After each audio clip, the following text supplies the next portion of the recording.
Hello guys, welcome. This is Chirag गोपियाणी।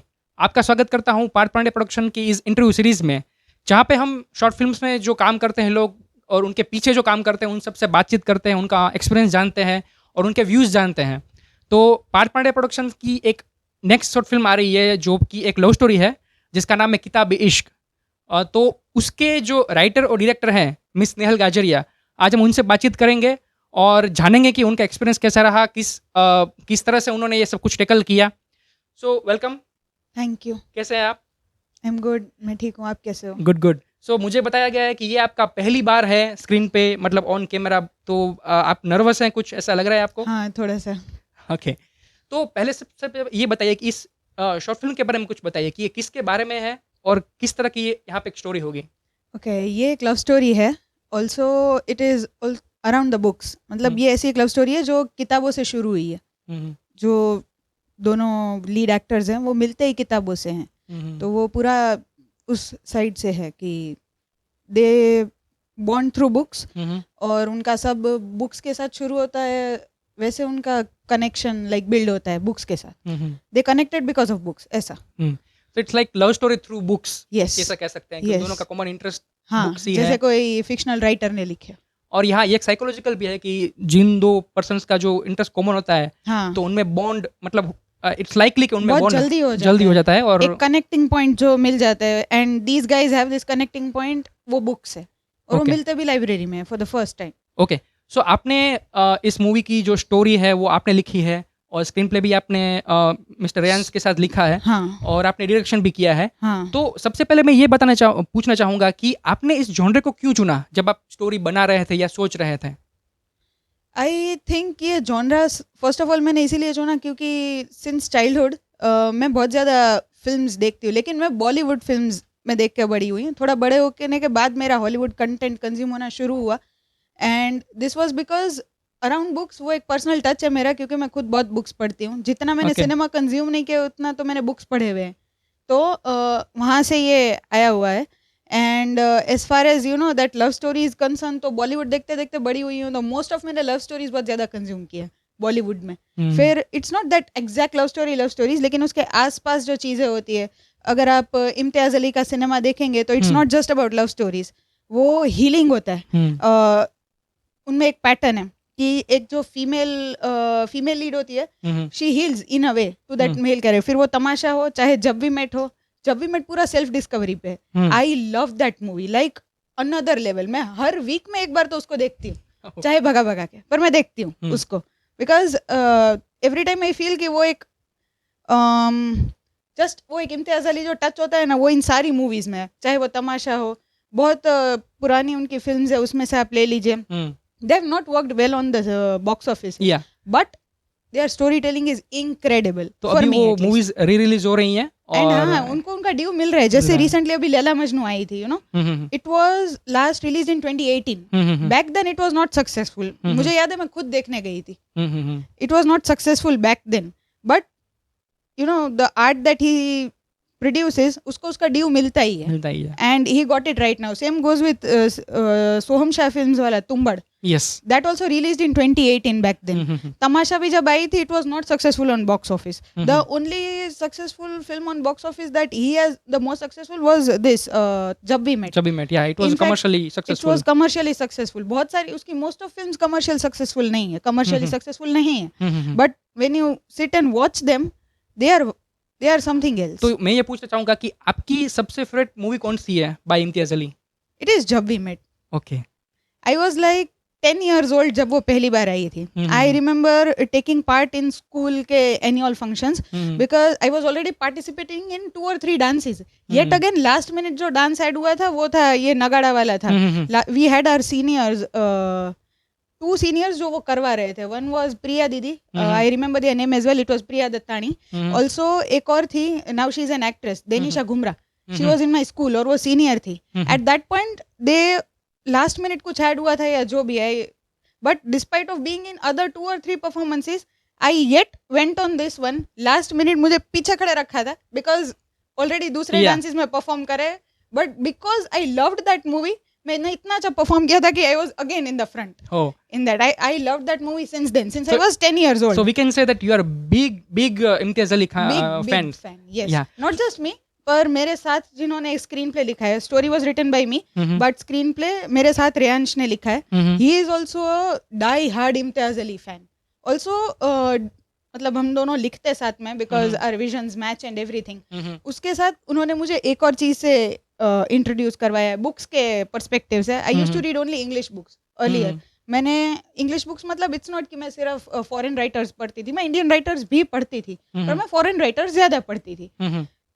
मेरा हिंदी साहित्य से कोई लेना देना नहीं था. I have never red Hindi books because the school in I studied in was convent. तो कॉन्वेंट से मेरा पहले से इंग्लिश से ज्यादा वो है, क्योंकि हम लोगों को like since I was a kid हम लोगों को हिंदी या अदर देन इंग्लिश बोलने में भी पनिशमेंट आती थी स्कूल में, the school that I have studied in. Mhm. तो बिकॉज ऑफ दैट वो हुआ.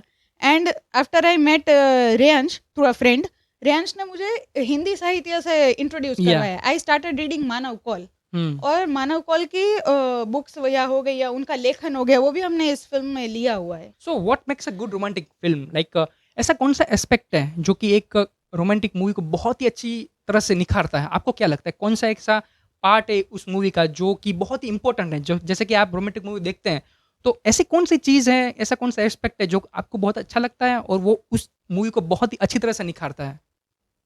आई वुड से कंपेनियनशिप एक सबसे ज्यादा जो, पर वो स्क्रीन पे आनी चाहिए. हम्म. दूसरा I would say the chemistry, hmm. Companionship, chemistry हो गई. And then watching Imtiaz Ali movies, I would say, not say healing, like not exactly healing, hmm. but helping each other grow. Hmm. That Yeah. is what Yeah. I feel my definition is. You cannot put someone down or आप ऊपर आओ, या Yeah, वो नहीं होता है. It's about being together and hmm. walking through things. Yeah. तो वो एक Supporting it each makes, other. yes, supporting each other. तो वो एक लव स्टोरी का लव स्टोरी I feel बनाता है. Yeah, good. और आपकी फेवरेट मूवीज कौन सी इस जॉनर में, like Bollywood, Hollywood? Okay. Movies जो 2010 तक आई हुई हैं, हाँ, yeah. वो सारी Bollywood movies are, I would say, they are gems. Hmm. I am not much fond of the content right now, hmm. Bollywood movie contents right now. I don't feel कि वो उस टाइम के स्पेशली रोमांस के genre में match हो रहा है, क्योंकि एंटायरली स्टोरी टेलिंग चेंज हो गई है. एंटायरली आई वुड से उनका focus shift हो गया है. हाँ, but content wise I don't think कि वो सिमिलर है. अगर आप 2002 में एक मूवी आई थी विवेक ओबरॉय एंड साथिया, यस, कितनी like I can never I would always say कि that movie is all about romanticizing Mumbai locals. या तो उस मूवी में क्या दिखाया था कि रोमांस तो दिखाया ही था, but after marriage real life में कौन सा इश्यूज आता है वो उन्होंने हाईलाइट किया था. वो मूवी का पॉइंट ही यही था. रोमांस तो हर मूवी में होता है, लेकिन उसके बाद रियल लाइफ में शादी करने के बाद क्या इश्यूज आते हैं, क्या कॉन्फ्लिक्ट आते हैं, वो उसमें बहुत ही अच्छे तरीके से दिखाया था. और उसी प्रोडक्शन लाइक यशराज मूवीज की वीरधारा है, उसके बारे में आप क्या कहेंगे? ये बहुत ही वो एक लैंडमार्क मतलब कह सकते हैं रोमांस जॉनरा में, क्योंकि वो बहुत ही चली थी और अभी तक वो कल्ट क्लासिक रेलेवेंट है. या स्टिल यशराज की तब की मूवीज आई वुड से बहुत रेलेवेंट है. Even if you pick up Jab Tak है जान, यस, वो जो कॉम्बिनेशन है वो डायरेक्टर का, म्यूजिक डायरेक्टर का, एक्टर का, वो जो एक कॉम्बिनेशन है, whenever they come along they are putting a mark. Like वो स्टीव जॉब्स की मैंने बुक पढ़ी हुई है, उनका autobiography. He says we are here to put a dent in a universe. If not, then why be here? Yeah. This is what those films have proved. In particular genre ले लीजिए या art form ले लीजिए. Like they have took locations, they have took music to another level. And आज nobody can do that because चीजें बहुत recreate हुए जा रही हैं. Yes, yes. Remakes बने जा रहे हैं. 90s के song उठा के remakes बन रहे हैं. As if they are pulling things out of the basket that are old and making it new. But that is not making any sense to me personally. इसीलिए मैं ज्यादा पुराना कंटेंट कंज्यूम करती हूँ. इनफैक्ट मैंने 70s, 80s और 90s के Rajesh Khanna has been my favourite. तो मैंने उनके सारे मूवीज देखे हुए. Be it Bawarchi, be it Anand is my favourite. It's a classic. It's a classic. It makes you cry.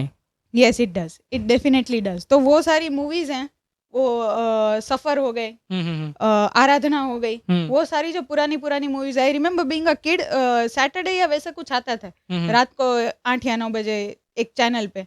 I remember, मतलब मैं सारी पढ़ाई वढ़ाई करके I used to sit with my parents and watch them. Okay, तो पार्थ पंड्या जो कि इस फिल्म के प्रोड्यूसर है, और उन्होंने मुझे बताया कि इस फिल्म का जो टाइटल है उसके पीछे भी एक कहानी है, तो वो टाइटल कहाँ से है उसके बारे में कुछ बताइए. ओके, इस फिल्म का टाइटल कुछ और होना था. अच्छा. And when I narrated him, मैंने उनको ये सब पूरा जो नरेट किया था स्टोरी, उस टाइम पे टाइटल कुछ और था. दैट्स व्हेन ही सजेस्टेड कि अगर तुम ये टाइटल रख रही हो, you are revealing a lot of things जो उसमें देखने के बाद पता चलेंगी.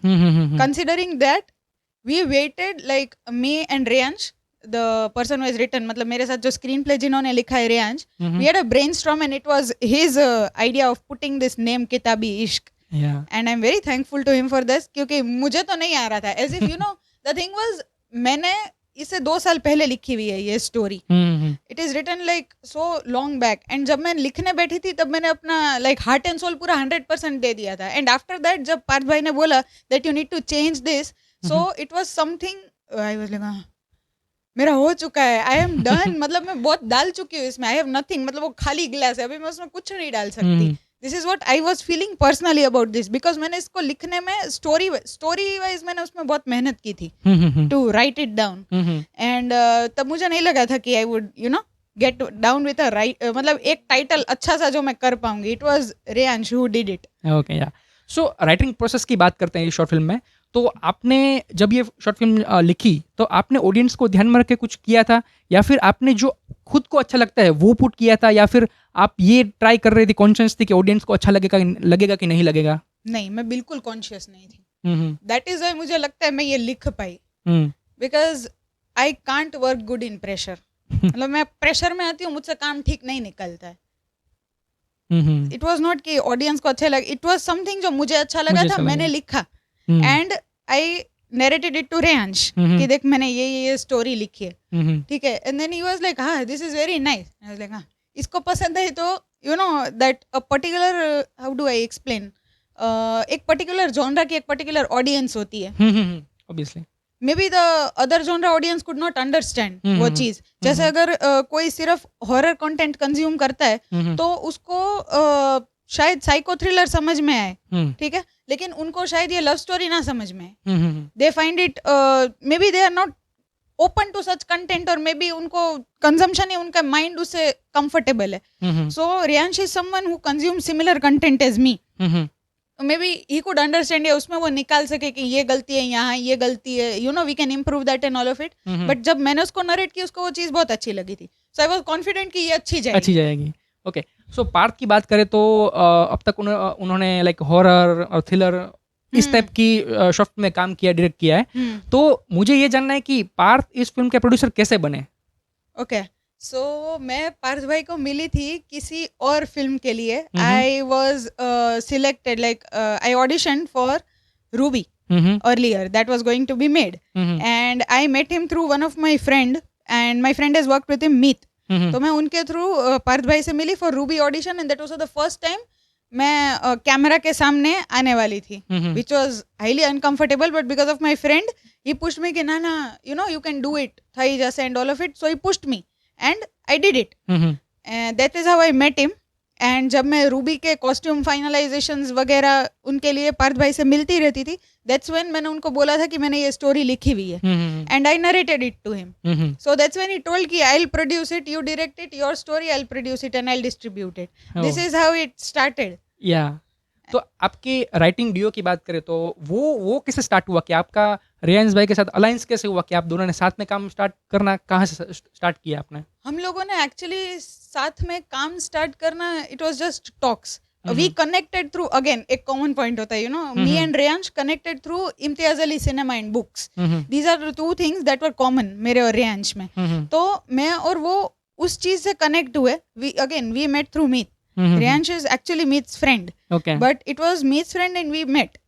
This is how we both connected, and somehow we discovered कि हम लोगों के इंटरेस्ट सेम है, हम लोगों का lens of watching to watching the cinema बहुत सिमिलर है, and that is how we connected. And we used to, वो रील्स है हमारे पेजेस पे जो हम लोग बनाने के लिए लिखते थे, कि रील्स के कंटेंट लिखते थे या उनके शॉर्ट्स लिखते थे.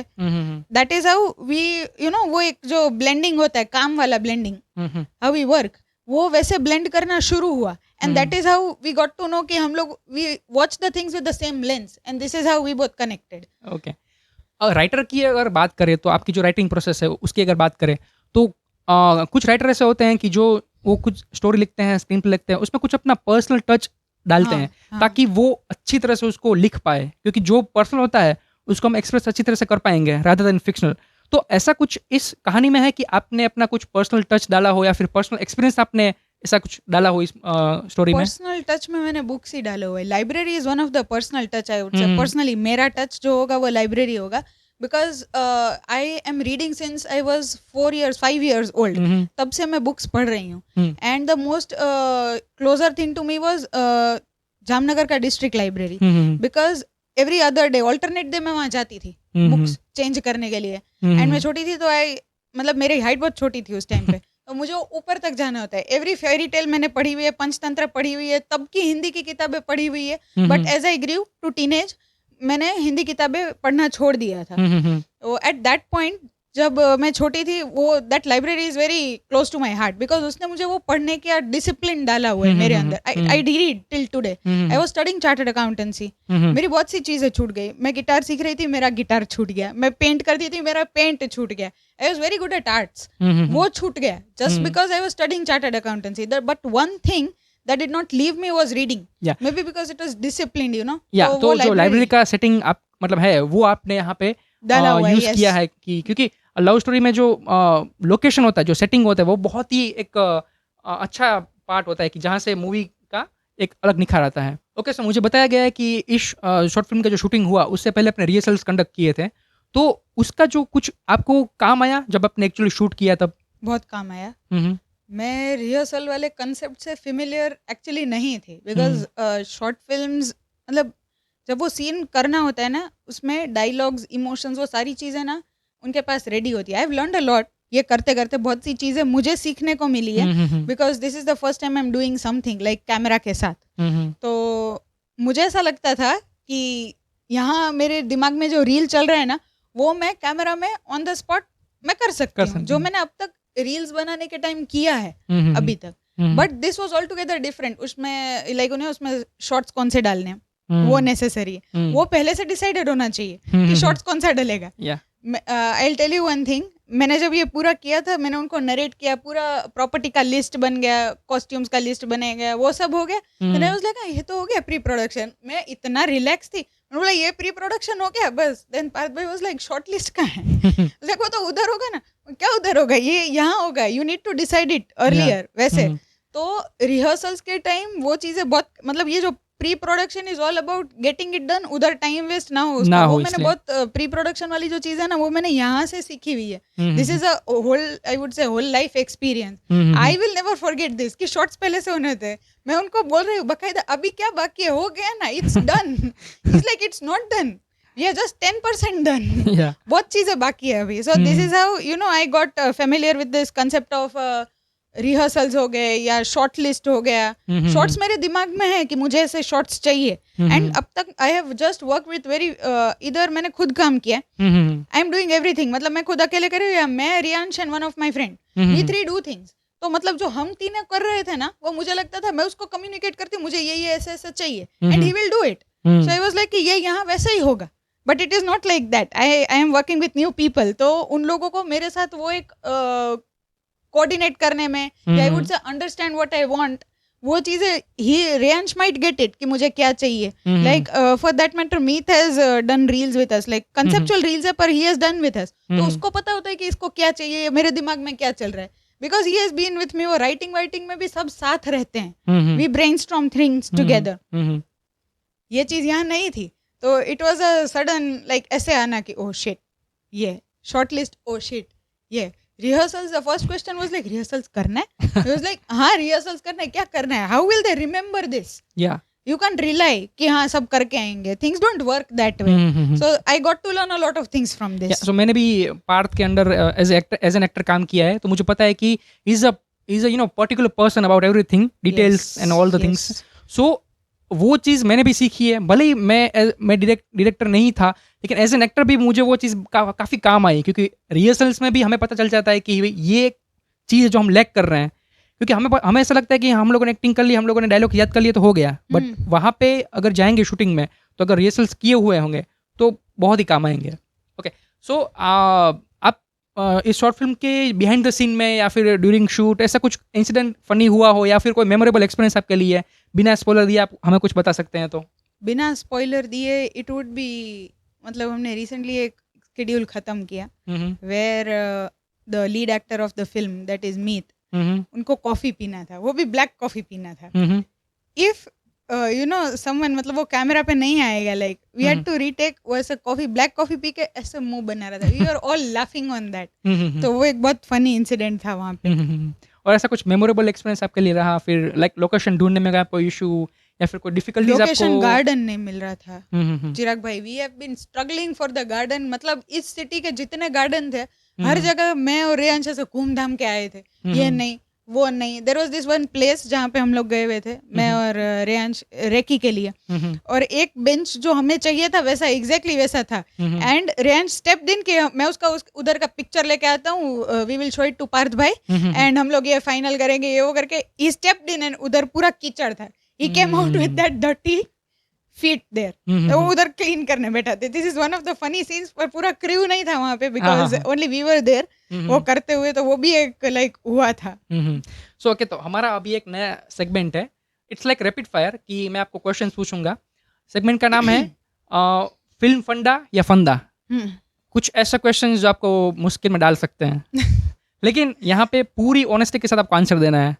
आप किसी का भी नाम ले सकती है, ठीक है, किसी के बारे में कुछ बोल सकती है, ठीक है, और किसी से डरना नहीं है. कास्ट एंड क्रू, प्रोड्यूसर आपको कुछ नहीं बोलेगा, उसकी गारंटी मैं नहीं दे सकता. ओके, तो आपको रिपीट फायर है, तो आपको क्विक थिंकिंग करके आंसर देना है, जितना ऑनेस्ट हो सके उतना पॉसिबल. ओके, सो पहला, क्या टॉप है, राइटिंग या shooting? Shooting, without any doubt shooting. Okay, next, describe everyone in one word. Okay, like everyone, cast and crew, all of it, all of them in one word. Yeah.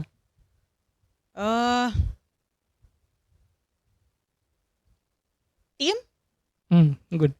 Because without them, good bad whatever, मतलब output good या bad whatever, without them this would have not been possible. मतलब this is what I believe personally, कि कोई भी film हो या कोई भी प्रोडक्ट हो, जो भी हम लोग ऐसा शूट करके बाहर डालते हैं, that does not just belong to one person. जिसने लिखा उसको, जिसने डायरेक्ट किया उसको. सी, मैंने बस स्टोरी लिखी है, मैंने वो पूरा आउटलाइन दिया हुआ है, but it would have not got those emotions या वो पर्सनल टच इनहांस परफेक्टली नहीं हो पाता अगर Reyansh would have not return with me. ये फिल्म ऐसे नहीं बनती इफ पार्थ भाई would have not stepped in. ये यू नो सुश्रुत का जो कैरेक्टर है या गायत्री का जो कैरेक्टर है, they would have not gotten life if Dhara and Meet would have not worked on it. So I might have, you know, मतलब मैं ऐसे बोलूंगी कि मैंने इसको जन्म दिया, ठीक है, उसको जान इन लोगों ने दी. Okay, so guys, this is a classic example of diplomatic answer. Okay, next, locked script या liberal script? Locked script. Okay, who was the most annoying on the set? They would be watching this interview. Personally, I don't think anyone was annoying other than me. Okay, lead actor.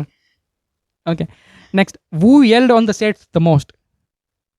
Parth bhai. આ shot આવી રીતે નહીં આવે. Okay, the producer. The producer. Okay. I remember this incident in the library. I was like, yeah, આ shot આવી રીતે ના થાય. This is what he said. So he was the one person who, you know, not exactly yelled, but to make it right, or yes, to give you suggestions. Right, as sometimes I feel that he might not be there, or he is not listening. He might be far away. This is what I feel when I communicate things. And suddenly I would see him telling, this don't work that way. This will not work this way. This is not how you do it. There is a technical error in what you are doing. You know, the camera cannot move that 180-degree rule. You know, you cannot move it this side. You cannot move it this side. There is no space. How will you take a moment? Yeah. So he this thinks scene, of yes. everything. Yes, he Yeah, thinks of everything. He has a view, 360 degree view. I would say everyone should have this. Something I picked up from him, Mhm. like while working. Mhm. He does not only shoot, he edits it here. Mm. While shooting, he edits it here. Mhm. Sometimes I feel he already knows how much ever coverage shoot he will do. He already knows कि वो कौन से cut में से कौन सा cut उठा के कहाँ डालेंगे. Yeah, yeah. He edits it here while shooting. This is Yeah. what I felt while working with him. Mhm. And something that I would take with me while working with him, there are a few list of things that I will take. पहला, the shot needs to be finalized before. Mm. वहाँ जाकर कुछ नहीं होगा. Mhm. Rehearsals are must. Mm. Third, things needs to be organized. Mm. If you have a team of like more than the people that I work with, I just work with 3 or 4 people. Okay. Mhm. Now here we are a big team. So when Mhm. you are working with team, I need to communicate things. Mhm. I have done things on my own which were actually supposed to be done by other people. Mhm. तो वो मैंने खुद किया हुआ है. Mhm. So he was like, things don't work that way. You need to delegate work. Mhm. वो there are certain things that I'll take with me, and the fourth one is shoot के साथ edit. यहाँ चलना चाहिए. That works with him. मतलब वो सिर्फ shoot नहीं करते. He edits it here, Mhm. then and there. Okay. Yeah. Okay. So who made bad jokes on the set? Nobody actually. Okay. Okay. Any scenes that you would like to reshoot? Yes, there is a library scene Mm-hmm. that I would really want to reshoot. The climax scene, I would really want to reshoot it. Okay. Okay. So whose contribution surprised you the most? I would say Dhara, Mm-hmm. the lead actress, Mhm. she has not worked in any of the films earlier, Mm-hmm. but she has a commendable performance Mhm. as far as, rehearsals were concerned, as far as cooperation was concerned, as far as understanding what I want. Mhm. मतलब character उसको मैं समझा रही हूँ, and she gets it, and she has performed very well for me at least. Mm-hmm. Otherwise film बन गई है तो वो audience की होगी definitely, Mhm. but starting from the scratch, I think she has a commendable performance. As far as Meet is concerned, Meet is, उसके पास I don't expect कि वो कोई गलती कर सकता है. There is this incident जहाँ वो retake दे रहा था, Mhm. and I got annoyed. I was like, भाई मतलब तुम क्यों इतने retake दे रहे हो भाई? He is a one take artist. मतलब वो इतने retakes नहीं देता. You also have worked with him, तो आपको पता Yeah, होगा yeah, वो yeah. चीज. वो इतने retake नहीं देता है. वो एक ही emotion के साथ he can multiple times perform one and the same scene. Yeah. Yeah. And he got मतलब वो retakes दे रहा था ना, that was the point where I was like, why are you doing this? Okay. Yeah. So this is it. And thank you for your time. So guys, हमारा जो interview था नेहल के साथ, वो उनकी जो अपकमिंग शॉर्ट फिल्म आ रही है उनके बारे में था.